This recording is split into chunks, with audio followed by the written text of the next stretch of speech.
Assalamualaikum warahmatullahi wabarakatuh. Kami daripada kumpulan 2 akan membentangkan tentang penciptaan manusia menurut pandangan ahli falsafah dan sains dan agama. Saya Muhammad Faiq Kuamil Suzan. Hai, nama saya Kristis. Assalamualaikum, saya Nur Natasha Ayuni. Assalamualaikum, nama saya Nusha Zana Mirza binti Sijam. Ucapkan. Nama saya Nurul Asyiki binti Ismail. Konsep insan adalah perbincangan ontologi tentang hakikat sebenar kejadian manusia, potensi, tujuan, destiny, dan cara mencapai dan memenuhi konsep kejadiannya.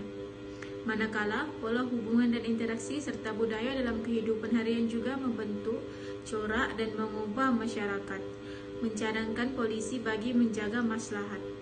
Tambahan pula, dari aspek psikologi ialah kajian tentang minda, manusia, dan sikap. Bukan itu sahaja, psikologi juga mengkaji kesan dan menyelesaikan masalah-masalah psikologi, iaitu mencari kebahagiaan, menerusi penerokaan dan pemulihan jiwa manusia.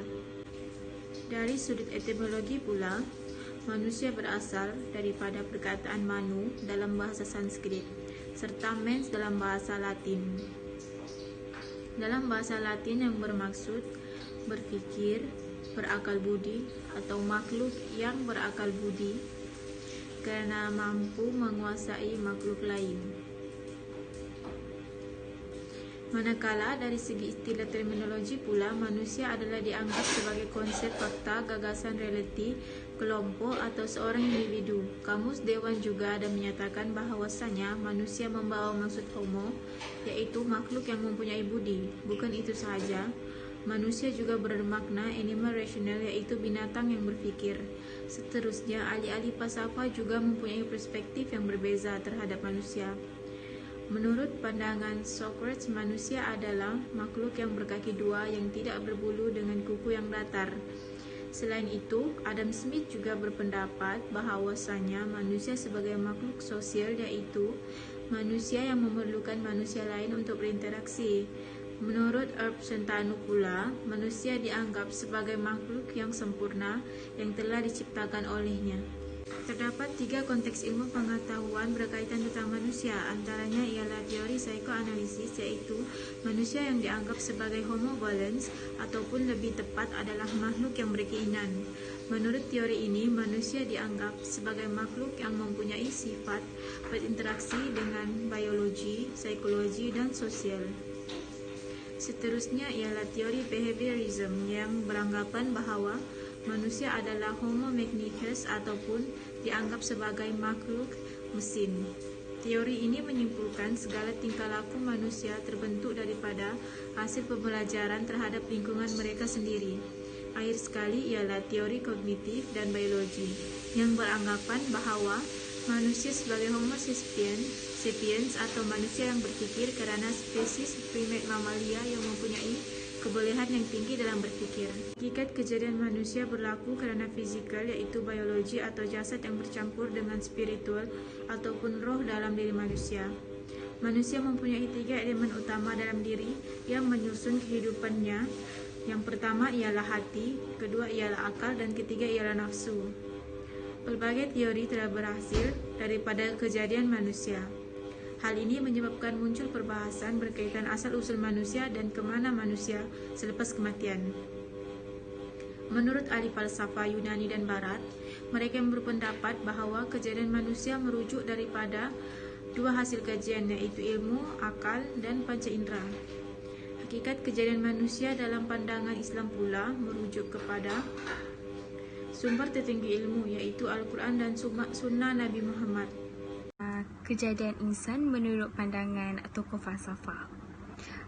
Persoalan mengenai konsep insan atau psikologi merupakan salah satu isu yang menjadi perbahasan dalam kalangan ahli falsafah seperti Plato, Aristotle. Malah ia juga turut dibahaskan oleh para ahli falsafah Muslim seperti Ibn Sina, Syekh Naif Al-Atas, Al-Ghazali dan sebagainya, yang bertepatan dari sudut pandangan Islam. Sebagai contoh, perbahasan konsep insan menurut ahli falsafah barat yang hanya dilihat dari aspek material semata-mata tanpa tanpa dikaitkan dengan agama. Hal ini lebih menjuruskan kepada konsep yang dibawa oleh Barat kepada berkaitan hakikat dan tabiat insan dari sudut fizikal tanpa melihat dari sudut spiritual. Dari segi Islam pula mempunyai persepsi tentang membincangkan konsep insan, iaitu Al-Quran sebagai asas utama bagi umat Islam. Bagi membezakan taraf dan darjat manusia dengan makhluk lain, manusia digunakan akal fikiran. Hal ini menyebabkan manusia dinaikkan taraf dan dijadikan sebagai khalifah Allah. Namun begitu, sekiranya akal yang diberikan disalahgunakan oleh manusia, ia akan merosakkan fungsi sehingga taraf manusia disamakan dengan haiwan.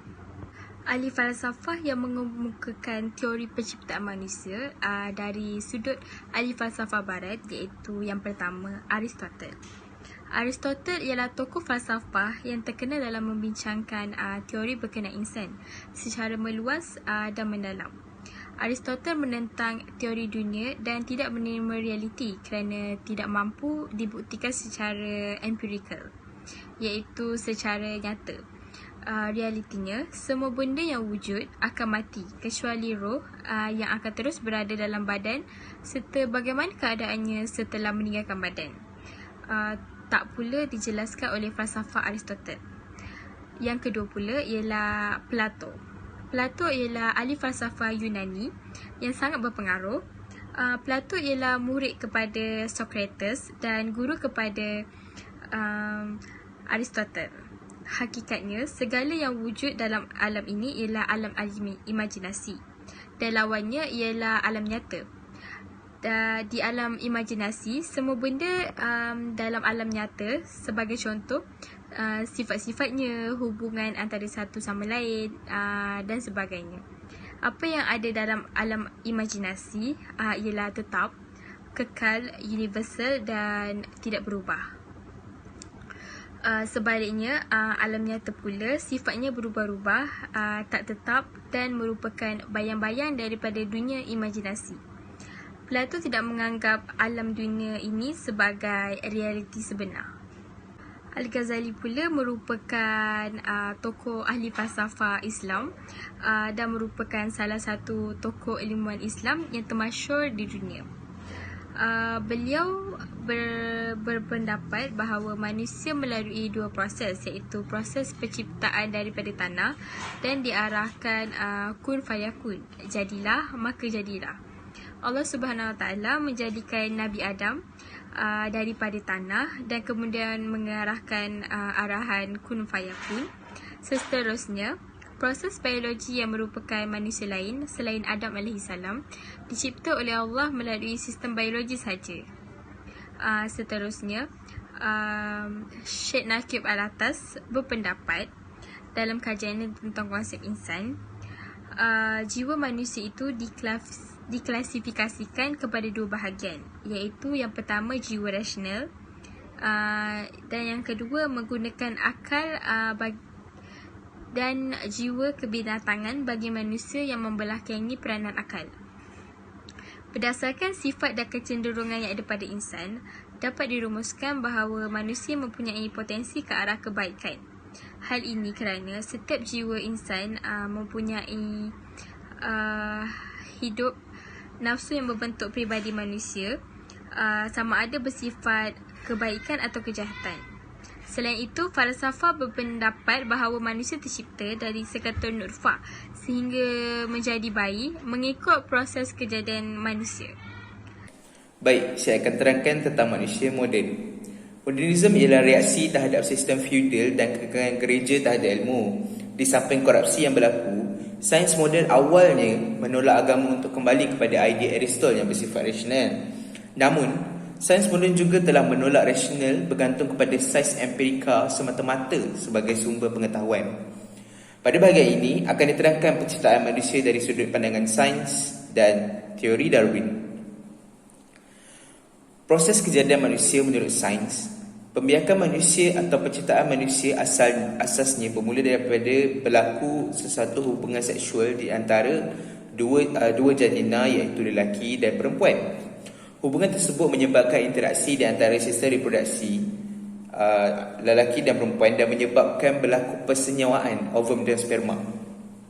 Persenyawaan ini menghasilkan sel reproduktif melalui proses meiosis, dipanggil gamet. Apabila dua sel gamet ini bergabung, ia menghasilkan satu lagi sel dipanggil zigot. Proses kejadian zigot ini dipanggil gabungan genetik. Ini genetic recombination.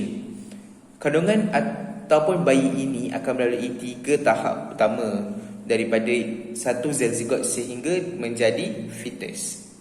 Yang pertama ialah tahap pre-embryonic. Pre-embryonic ialah fasa pertama pertumbuhan manusia. Zigot membesar melalui pembedahan sel dan membentuk gumpalan sel seterusnya. Gumpalan sel tersebut memendamkan diri dalam dinding rahim. Sel zigot ini akan membesar dan sel-sel ini akan menyusun dan mengatur untuk membentuk 3 lapisan. Seterusnya, tahap embryonic. Tahap embryonic ialah fasa kedua di mana berlaku semasa 5,5 minggu. Suatu ini bayi tersebut dipanggil embrio. Pada fasa ini, seluruh organ dan sistem tubuh badan bayi tersebut mula membentuk dari lapisan-lapisan sel zigot. Yang terakhir ialah tahap fetus. Pada fasa terakhir ini, bayi itu dipanggil fetus. Fasa ini bermula dari minggu ke-8 kehamilan sehingga masa kelahiran. Fasa ini mempunyai beberapa ciri-ciri khusus seperti fetus yang menyerupai manusia dengan wajah, kedua tapak tangan dan kaki. Walaupun pada awal fasa ia hanya berukuran 3 cm, kesemua organnya telah nampak secara visual melalui sistem ultrasound. Fasa ini berlangsung selama 30 minggu dan berlanjutan sehingga minggu kelahiran. Seterusnya saya akan menerangkan kejadian manusia menurut teori Darwin. Charles Robert Darwin merupakan seorang saintis Inggeris yang mendakwa dalam bukunya bertajuk The Origin of Species by Means of Natural Selection pada tahun 1859. Beliau menyatakan bahawa kesemua makhluk termasuk manusia dan haiwan berasal daripada satu keturunan yang sama. Keturunan ini berevolusi dari satu tahap ke tahap yang lain untuk menyesuaikan diri mereka dengan susunan persekitaran yang sering berubah. Evolusi ini berlaku selama jutaan tahun sehingga menghasilkan satu spesies yang kompleks yang dinamakan manusia. Darwin menyatakan proses tersebut sebagai evolusi. Saya akan menerangkan tentang penciptaan manusia menurut agama. Seperti yang kita sedia maklum, terdapat pelbagai agama yang ada di dunia ini. Oleh itu, pemahaman setiap agama mengenai penciptaan manusia adalah berbeza mengikut kepercayaan agama itu masing-masing. Dengan ini disenaraikan penerangan mengenai penciptaan manusia mengikut agama Kristian, Hindu, Buddha, Islam dan tamadun Yunani. Kisah penciptaan manusia menurut agama Kristian ada dinyatakan di dalam Alkitab ataupun Bible bagi penganut agama Kristian. Dalam Bible tersebut dinyatakan Tuhan Yesuslah yang menciptakan bumi ini. Begitu juga Tuhan Yesuslah yang menciptakan manusia ke dunia ini. Tuhan mengambil masa selama 6 hari untuk menjadikan bumi ini sempurna. Pada hari ke-6, manusia diciptakan ke bumi oleh Tuhan. Tuhan mengambil debu tanah dan membentuknya serta menghembuskan nafas kehidupan ke dalamnya. Maka manusia itu pun hidup dan diberi nama sebagai Adam. Walau bagaimanapun, tiada satu pun hidupan di situ yang dapat dijadikan kawan kepada Adam. Dengan itu, Tuhan mengambil keputusan dengan membuat Adam tidurnya. Dengan tidurnya Adam, Tuhan mengambil salah satu tulang rusuk Adam untuk menciptakan seorang perempuan. Adam menjadikan perempuan itu sebagai istrinya dan menamakannya sebagai Hawa. Begitulah terciptanya manusia menurut agama Kristian. Sesudah Tuhan menciptakan semuanya. Dia pun beristirahat pada hari yang ketujuh, iaitu pada hari Ahad, dan Dia memberkati ciptaannya. Penciptaan manusia menurut agama yang seterusnya ialah penciptaan manusia menurut agama Buddha. Bagi menurut agama Buddha, manusia pertama yang diciptakan bukanlah satu tetapi banyak. Penciptaan manusia dalam menurut agama Buddha dihuraikan dalam Anggana Sutta, Sutta Pitaka dan Dingha Nikaya. Menurut dalam agama Buddha juga, makhluk-makhluk ini merupakan makhluk-makhluk yang memiliki tubuh yang bercahaya dan melayang-layang di angkasa. Makhluk-makhluk ini merupakan makhluk yang meninggal di Abhasara, iaitu alam cahaya. Makhluk-makhluk ini dilahirkan semula ke bumi sebagai manusia. Mereka tidak dapat dibezakan mana lelaki dan perempuan. Lama-kelamaan, sifat mereka pun sebati dengan sekeliling menjadikan tubuh mereka sempurna sehingga membentuk tubuh seorang manusia. Penganut agama Buddha memberi penghormatan kepada arca-arca Buddha untuk mendapatkan hidup yang lebih berkat. Siddhartha Gautama merupakan pengasas agama Buddha. Brahma ialah dewa yang mencipta alam semesta bagi agama Hindu, iaitu Vishnu dan Shiva. Vishnu ialah memeliharanya, manakala Shiva yang memusnahkannya. Proses bagi agama Hindu yang dipanggil Srishti, iaitu penciptaan, Stiti iaitu pemeliharaan, dan Pralaya iaitu pemusnahan. Proses inilah yang digunakan oleh kehidupan insan yang beragama Hindu untuk selama-lamanya. Maka, Brahma menjadi benih bagi segala-galanya.